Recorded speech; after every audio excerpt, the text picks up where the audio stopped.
오늘은 길 위의 사람들 5번째 편으로 걷기의 조각가 알베르토 자코메티에 대해 알아보겠습니다.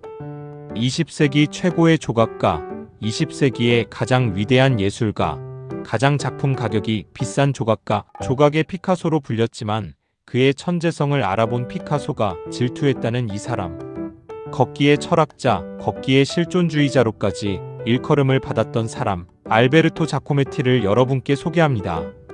그의 말년의 걸작이자 미국 뉴욕의 마천루 사이를 뚜벅뚜벅 걸어가는 인간을 형상화했다는 작품. 조각 작품 사상 두 번째로 비싼 경매 가격인 1억 393만 달러, 원화로는 1538억 원이라는 작품.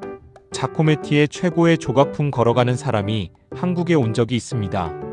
국민일보가 창간 30주년을 기념해 프랑스 파리의 알베르토 자코메티 재단과 공통 주최로 2017년 12월 21일부터 약 4개월간 국내 전시회를 가졌습니다.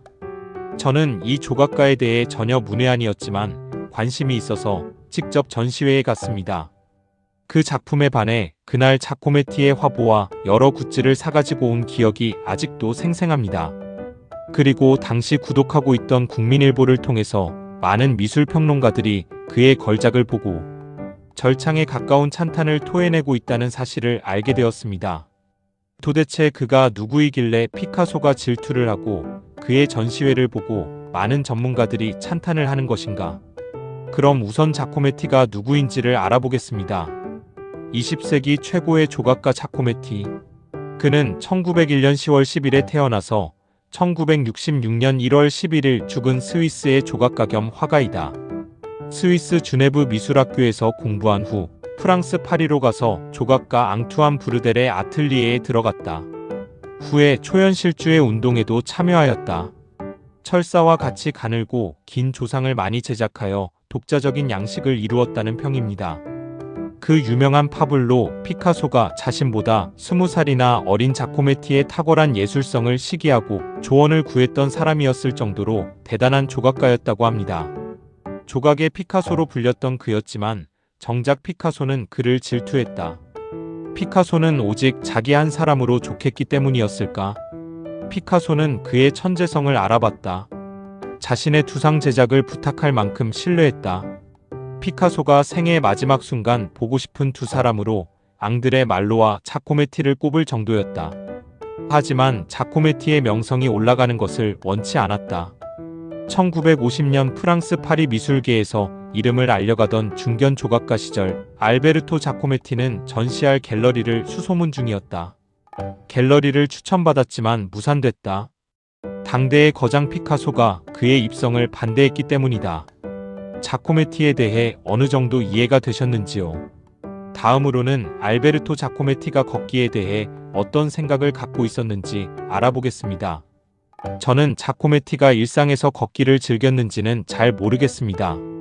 하지만 그가 한 말들을 들여다보면 실존적인 면에서 인간의 걷기가 얼마나 중요한지를 간파했던 것 같습니다.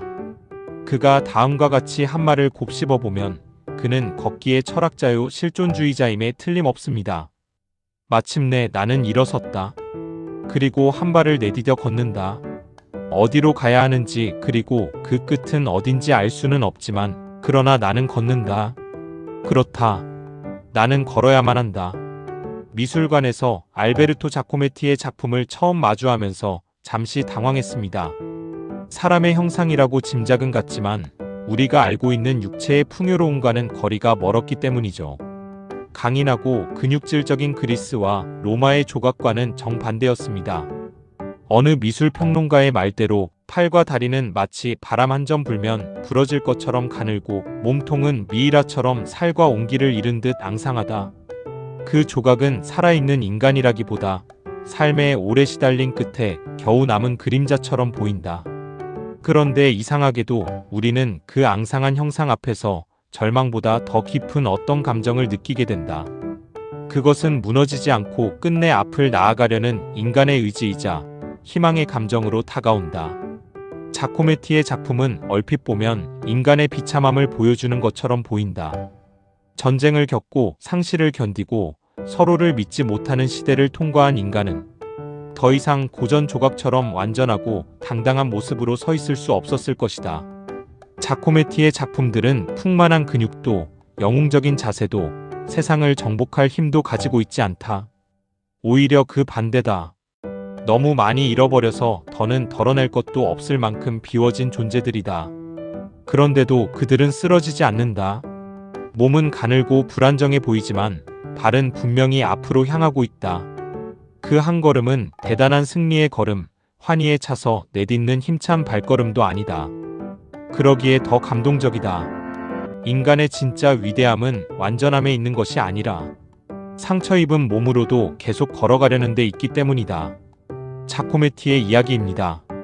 그의 말을 꼭 들어야 그를 이해할 수 있습니다. 1분이면 됩니다. 인간의 삶에서 가장 아쉬운 점이 있다면 아마 그건 사람이 딱 한 번 죽어야 한다는 사실입니다. 만약 인간이 2번 죽을 수 있다면 세상이 얼마나 더 진지하고 진실해질까라고 상상을 해봅니다. 가령 한 번 죽고 2번째 삶을 살아가는 인생을 생각해 봅시다.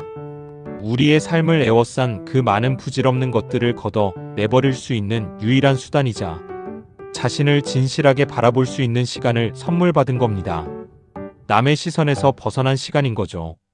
그것은 또한 우리 집 앞에 무심히 있던 나무들이 다시 보이고 내 주변에 있는 모든 것이 새롭게 보이는 기적이 일어나는 일이기도 합니다. 그래서 난 매일매일 죽고 매일매일 다시 태어나는 환상을 가지고 있습니다. 내 조각들도 나처럼 매일매일 죽고 다시 태어나는 경험을 반복하고 있습니다. 그 덕에 그들은 영원히 살아갈 수 있는 축복을 가진 생명체이기도 하지요. 한번 죽고 난 그 다음엔 어떤 삶을 살 것 같냐고요? 글쎄요, 난 지금과 같은 똑같은 일을 반복할 것 같습니다. 그리고 일어나서 걸어 나갈 것입니다. 계속 걸어가는 거죠. 죽으면 더 이상 걸을 수 없으니까요. 어디로 가는지는 모르지만 무작정 걸어가는 사람이 되고 싶습니다.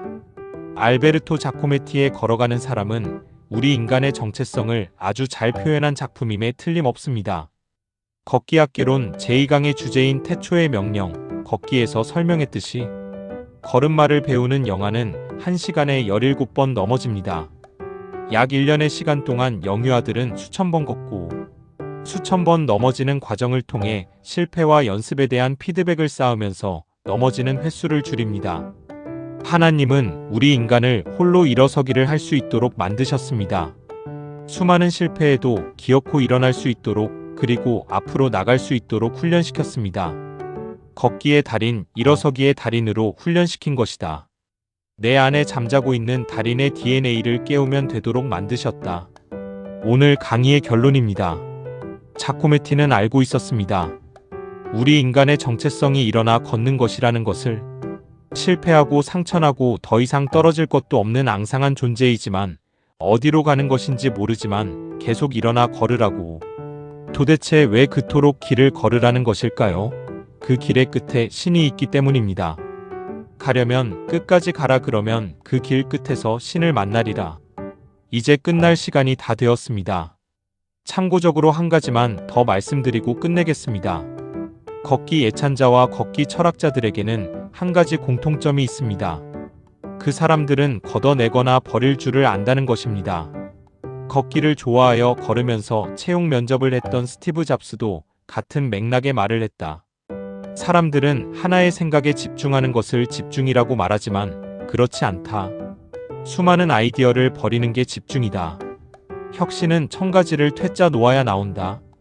오늘의 강의는 여기까지입니다. 오늘도 경청해주신 여러분께 감사드립니다. 다음 강의에는 길 위의 사람들 6번째 편으로 걷기의 철학자인 니체에 대해 알아보겠습니다. 하루 일교차가 15도를 넘는 이상기온입니다. 그래서 감기 환자들이 많습니다. 늘 걷기를 통해 건강한 삶을 유지하시기 바랍니다. 감사합니다.